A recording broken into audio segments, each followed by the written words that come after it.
2024 के रण में क्यों मझधार में फंसी बीजेपी की नैया, आरएसएस ने पार्टी की गलतियों का खोल दिया कच्चा चिट्ठा।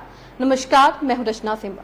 लोकसभा चुनाव के नतीजों के बाद नई सरकार का गठन हो चुका है। पीएम मोदी लगातार तीसरी बार पीएम पद की शपथ भी ले चुके हैं। मंत्रिमंडल का बंटवारा भी हो चुका है। इसके बाद भी एक चीज पर चर्चा अभी तक थमने का नाम नहीं ले रही है, वो है इस चुनाव में बीजेपी का पिछली बार की तुलना में सबसे खराब प्रदर्शन। संघ प्रमुख मोहन भागवत ने कुछ दिन पहले ही चुनाव में सहमति बनाने की प्रक्रिया, तकनीक का दुरुपयोग और असत्य को प्रचारित करने का जिक्र किया।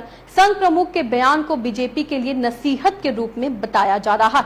अब संघ के ही मुखपत्र ऑर्गेनाइजर में लोकसभा चुनाव में बीजेपी के चुनावी प्रदर्शन को लेकर लेख प्रकाशित हुआ है। इसमें कहा गया है कि बीजेपी के खराब प्रदर्शन का कारण है उनका अति आत्मविश्वास।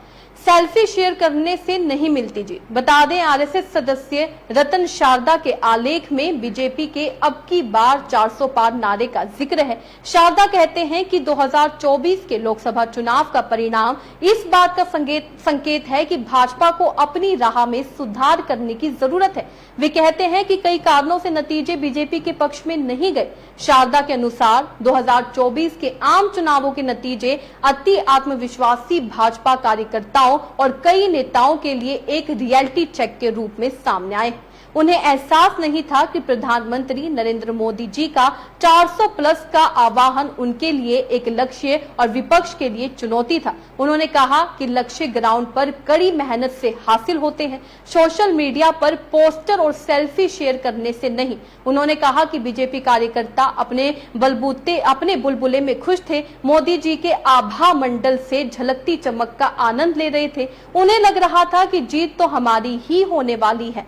बीजेपी और संघ के संबंधों पर उन्होंने प्रकाश भी डाला है। बता दें, आरएसएस के सदस्य रतन शारदा ने लेख में बीजेपी और संघ के संबंधों पर भी बात की। उन्होंने कहा कि मैं इस आरोप का जवाब देना चाहता हूं कि इस चुनाव में आरएसएस ने बीजेपी के लिए काम नहीं किया। मैं साफ साफ कह दूं कि आरएसएस बीजेपी की कोई फील्ड फोर्स नहीं है। वास्तव में दुनिया की सबसे बड़ी पार्टी के पास अपने कार्यकर्ता हैं। मतदाताओं तक पहुंचना, पार्टी का एजेंडा समझना, साहित्य और वोटर कार्ड बांटना आदि जैसे नियमित चुनावी काम उसी की जिम्मेदारी है।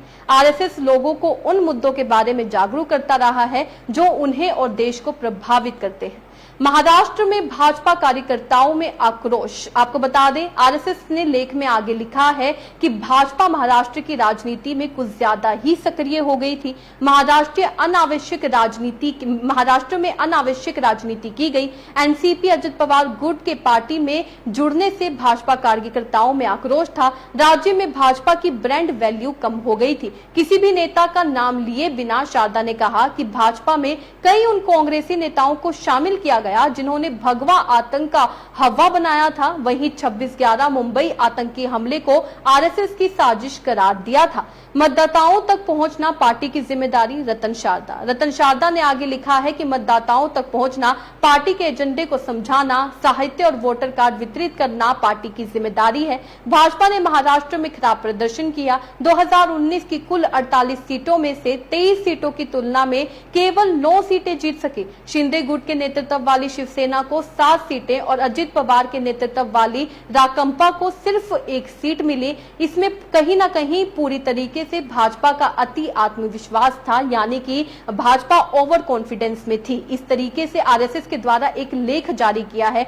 जिसमें उन्होंने कई कारण बताए हैं जिस वजह से इस बार बीजेपी जो है पीछे रह गई थी और बीजेपी को गठबंधन का सहारा लेना पड़ा। उन्होंने बताया कि बीजेपी में ओवर कॉन्फिडेंस आ गया था, अति आत्मविश्वास आ गया था। उन्हें लग रहा था वो कुछ भी करेंगे, कुछ नहीं भी करेंगे तो भी जनता उन्हें ही वोट देने वाली है, लेकिन असल में ऐसा नहीं होता है। आपको जनता के पास जाना होता है, आपको जनता के पास जाकर अपने एजेंडे को बताना पड़ता है। इसके अलावा जिस तरीके से बीजेपी ने अपना प्रचार किया वो धर्म की राजनीति करती हुई नजर आ रही थी, उसको लेकर पहले ही मोहन भागवत भी अपनी टिप्पणी दे चुके हैं। इस लेख से आप क्या समझते हैं? अपने राय कमेंट में लिखकर जरूर बताइएगा। इसी तरीके से देश और दुनिया से जुड़ी हर छोटी सी बड़ी अपडेट के लिए FBN यानी फ्रंटलाइन ब्रेकिंग न्यूज के साथ बने रहिएगा।